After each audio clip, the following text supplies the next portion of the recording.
Assalamualaikum warahmatullahi wabarakatuh. Saya Dr. Hidayani, peserta Ditlatsar CPNS tahun 2021 Kabupaten Tapanuli Tengah, Provinsi Sumatera Utara. Angkatan 27 kelompok 4 dengan pengampu Bapak Dr. Randus Abdul Rajab MM. Ini adalah podcast saya tentang penerapan nilai-nilai komitmen mutu di unit kerja saya di Puskesmas Sarudik, Kabupaten Tapanuli Tengah.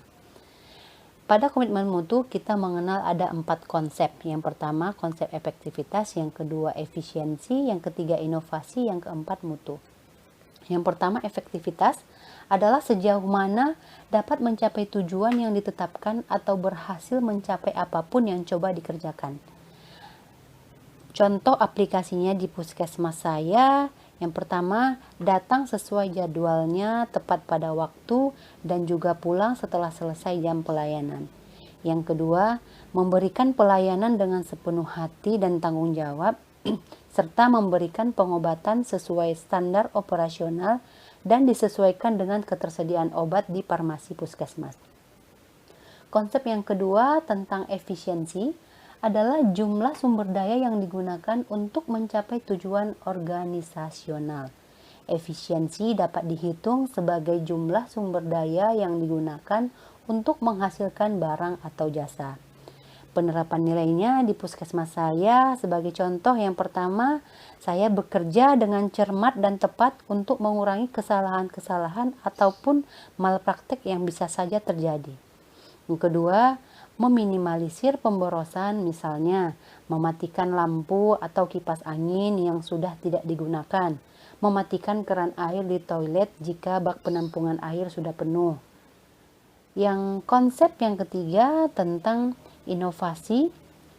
Inovasi itu muncul karena adanya dorongan kebutuhan organisasi untuk beradaptasi dengan perubahan yang terjadi di sekitarnya. Penerapannya di unit kerja saya, yang pertama informasi-informasi terkait tentang puskesmas ataupun seluruhnya bisa menyeluruh kepada semua staf dengan dibuatnya WhatsApp group, karena semua pegawai sudah punya handphone yang canggih sesuai dengan perkembangan zaman.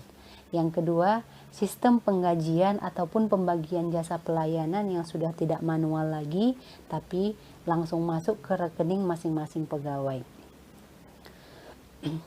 Kemudian yang kedua, sering memberikan penyuluhan kepada masyarakat terkait masalah-masalah yang terjadi. Misalnya sekarang yang lagi booming tentang COVID-19, tentang vaksinasi, apa keuntungannya, dan lain-lain.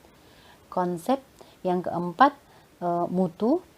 Mutu adalah suatu kondisi dinamis yang berkaitan dengan produk, jasa, manusia, proses, dan lingkungan yang sesuai atau bahkan melebihi harapan pengguna. Contohnya, yang pertama, saya sebagai dokter harus terus mengetahui ilmu-ilmu yang up to date dengan mengikuti pelatihan-pelatihan. Walaupun pada masa pandemi sekarang tetap bisa mengikuti pelatihan dengan metode virtual. Yang kedua, rutin membaca-baca jurnal yang terbaru. Yang ketiga, membuat kotak saran di puskesmas untuk menampung kritik dan saran dari masyarakat tentang pelayanan di puskesmas. Yang keempat, membuat ruang tunggu yang nyaman serta membuat nomor antrian kepada masyarakat yang hendak mendapatkan pelayanan agar masyarakat puas.